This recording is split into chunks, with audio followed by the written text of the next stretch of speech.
The Swedish sedan behind me looks pretty sedate, but does the 2016 Volvo S60 T5 inscription have enough to make it stand out in the very crowded luxury sedan market? Let's find out. Well, as I alluded to in the intro, it definitely is a pretty standard looking car. Form follows function.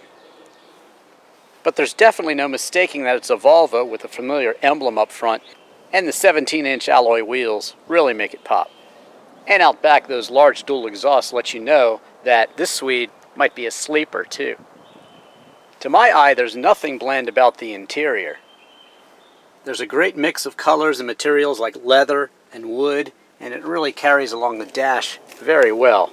The all-power seats also have lumbar support and 3 memory settings, and they're really quite supportive and cushy, especially this headrest here. Very soft, very comfortable. This armrest doubles as deep storage too. You also have a USB input and a place to hook up your smarter iPhone. Moving forward, you have 2 hidden cup holders and a charger too. The auto transmission also has a sport mode. You can shift it yourself. And here we have Volvo's very familiar body-shaped ventilation. Very nice. You can easily point to feet if you want to keep your feet warm, or your body, or your head. Very nice. Also, you have these 4 knobs. That's where you turn on the radio, control the volume, also control the sound by pressing here. This one is for tuning. You can scroll it. Also press here for the main menu, or the back right here. And of course down here on the bottom, these control your heated seats and also your dual zones for each person up front. Even though this design is a little quirky, I actually like it. You can easily get to where you want to go, and I like the presets built in right here too. So no touchscreen, but still everything is very easy to access just by scrolling and then selecting. You might be a little bit confused by the steering wheel controls at first, but once you learn them, they all make sense. This is basically your cruise control. You turn it on here, and then you can control the distance of the car in front of you, like that, closer or further away. That's for the adaptive cruise control. On the right here, you have controls for your Bluetooth, also your volume, and you have a scroll feature here as well. And you can also go ahead and control the radio channel or track as well. This one controls the windshield wipers. You also have an interval there to adjust. And on this side, you can control the menus up front. As I scroll through, you can see the different settings. You can see the range, MPGs, and also information about your trip. You've got a fuel gauge on the left-hand side, also temperature and outside temperature too. Speedometer is quite large, and I like the way it displays the speed, like I said. Now on the right, it's a little quirky there, tachometer, but you do get used to it. And over here in the corner, you can see what gear you're in. You've got your parking brake down there, lighting controls. Also, you can pop the trunk or pop the fuel. Power door locks here on the door. Nice wood too. Control for your power windows, outside mirrors. I do wish you could put your phone here, but it's actually open. But it is a nice grab handle. And then some storage down below. So really, all in all, it's a nice, luxurious, and I think very nice looking, and most importantly, a comfortable interior. Out back, you also get heated seats and a charger, and seating for 3 across. Pop this down, and you get 2 cup holders and some storage too. Pop open the trunk, and you'll see that it's definitely larger than it appears from the outside. Of course, Volvo being Swedish, you get a pass-through for skis too. Powering the S60 T5 inscription is a 2-liter turbocharged, direct-injected alloy engine which produces 240 horsepower at 5,600 RPM and 258 pound-feet of torque at just 1,500 RPM. It's mated to an 8-speed gearbox automatic transmission with advanced quick shift, and 0 to 60 takes 6.3 seconds onto a top speed of 135 miles per hour. Fuel economy is rated at 25 miles per gallon in the city and 37 miles per gallon on the highway. You can expect 29 miles per gallon overall, thanks in part to the start-stop engine technology.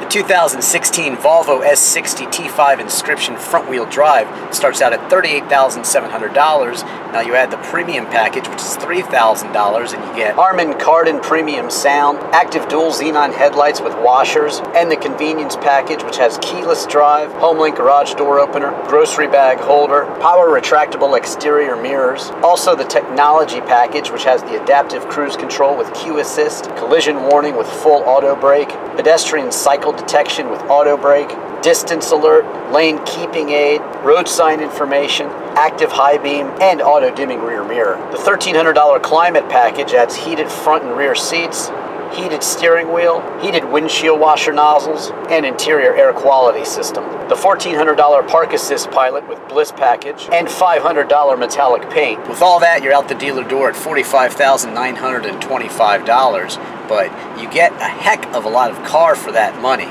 And Volvo brings you really cutting-edge safety. You know that whatever technology is integrated into this Volvo, it's going to do its best to keep you safe at all times, and it really, really works. You've got a light in front of you. If you get too close to an object, that lights up with some red dots right in the windshield. You've got the lights in the corners for the adaptive cruise control. You've got sounds that tell you you're close to an object. You've got the adaptive cruise control that keeps you safe. You also get some feedback from the steering wheel, which sort of vibrates and gets a little heavier when you're crossing out of your lane. So this is a very safe car, and you're dealing with a company in Volvo that really is obsessed with safety. They will send engineers out to crash scenes to figure out exactly how the car was impacted, especially if there's an injury. Then they want to know really what they could have done better to make sure that it never happens again. So this Volvo here is just really a luxurious car and a very intelligently sophisticated car, but mostly it's just a very safe car. Now, of course, Volvo has some very stiff competition in the luxury sedan market from the likes of BMW, Mercedes, Infiniti, Acura, you name it, there's competition from it. But really the Volvo does have its own identity. It's got sort of that Swedish sort of quirkiness, maybe like IKEA with their crazy names. You know, they've got a different way of making the infotainment screen interact with the driver.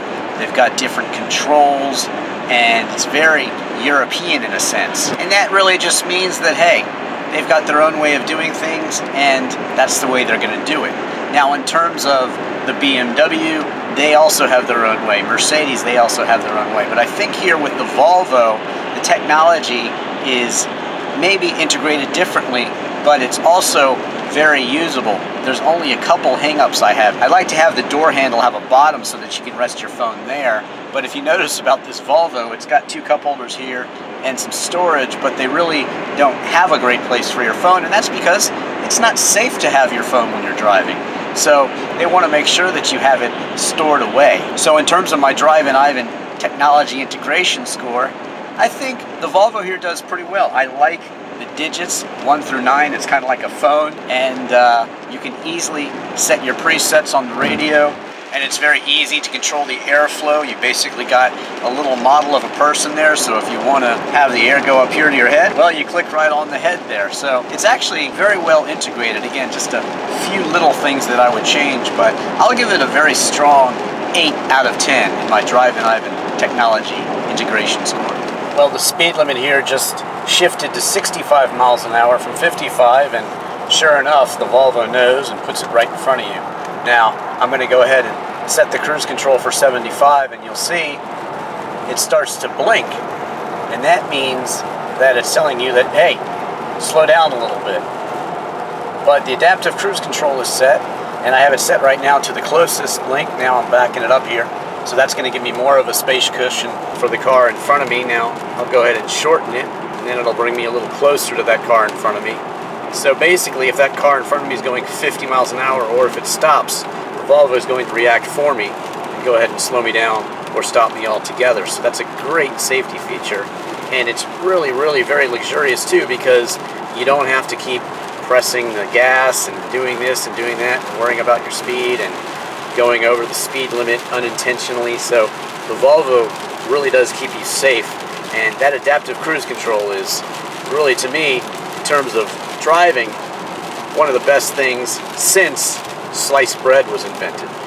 So I was just at a full stop and I didn't do anything. The Volvo braked for me, stopped for me, and then since it was a light, it went ahead and turned off the cruise control. But then all I had to do was just tap my foot on the gas and cruise control re-engages and you're off up to the last speed you had it set at. So this adaptive cruise control is among the best I've tested. It does everything you want it to do. It's excellent.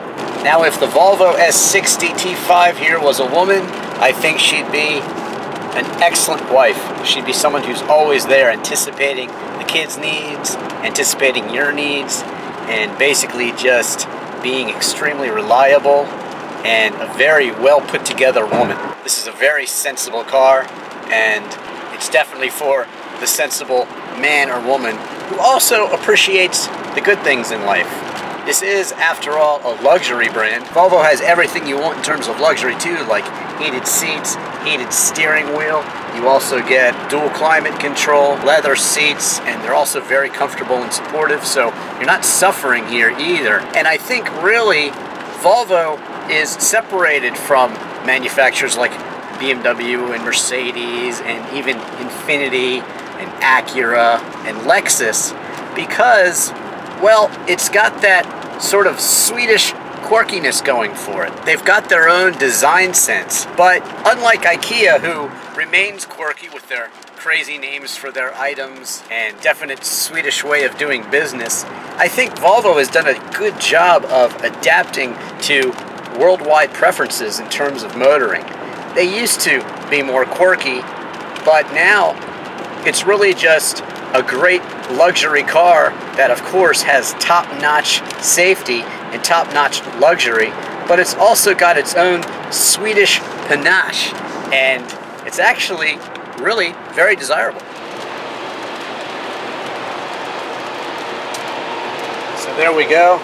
Got the blind spot warning, and it blinks at me if I was going to change lanes, which of course I wasn't going to, but I put on the turn signal to convince the car I was, and so that is a very nice blind spot warning there.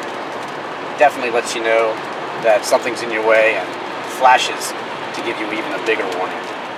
It actually just beeped at me because there was a pedestrian walking across. So it's even a bit more than the backup camera. You also get these sensors to let you know what's coming and where it's coming from. Nice. So I'm heading around the curve here. It's raining and I've only got front wheel drive, no all-wheel drive. But quite honestly, that's more than enough for most drivers. Front wheel drive is actually very good because the engine is over the wheels and that gives you the most amount of traction. With the traction control of the Volvo here, you have very good grip and no problems gripping wet roads. If you want the extra traction, of course, go with Volvo's all-wheel drive. I've tested their cross-country before. Look for my review of that one and other Volvos as well. But for the inscription here, front-wheel drive is more than enough in most conditions, even some snow too, to keep you gripping the road well. Misty, foggy road, but Volvo is actually kind of fun to drive. Definitely have very weighted steering, especially when you have the lane keep assist on, but you can turn that off and then you get slightly better feedback from the steering wheel. It's a little numb when you compare it to other sports cars and certainly Polestar editions of the Volvo here. Those of course are the handling editions of Volvos. They've got a bit more speed and are a bit more driver oriented, but handling here is very predictable and very good, and that's what you want. Checking out the night look here on the Volvo S60, and it's really top notch. Very nice, very luxurious. No harsh colors. Excellent. Sport mode changes things up a bit. It is more responsive. You can hear that engine working. And what was a pretty sedate sedan now feels like a sports sedan. So, sport mode is nice. Holds the gear well. I also like being able to shift it yourself. One thing that doesn't thrill me too much is actually the fact that this Volvo is made in China and 60% of the parts come from China, only 1% come from America. So that doesn't help us with American jobs. But anyway, you do at least get a good warranty. You get 48 months or 50,000 miles, plus you get 36,000 miles of free maintenance. So that's a good value there. So in the end, the Volvo S60 T5 inscription here is all the right things for a luxury car. It's got very nice performance, holds the road very well. It's not a letdown. If you want a little more speed, we'll go for the T6, but again, you're not going to be wanting for speed. I think most people who drive cars these days, this is going to be plenty quick enough for them merging onto the highway, passing other cars, and getting you out of situations. It's got plenty of luxury. It's a very comfortable car to drive, and of course, it's got safety too. And I think it has its own sense of style too, that Swedish panache going for it. I'm impressed. I think you will be too. Thanks for watching. Don't forget to subscribe to me on YouTube. Don't forget to follow me on Twitter. I'm Drivin' Ivan.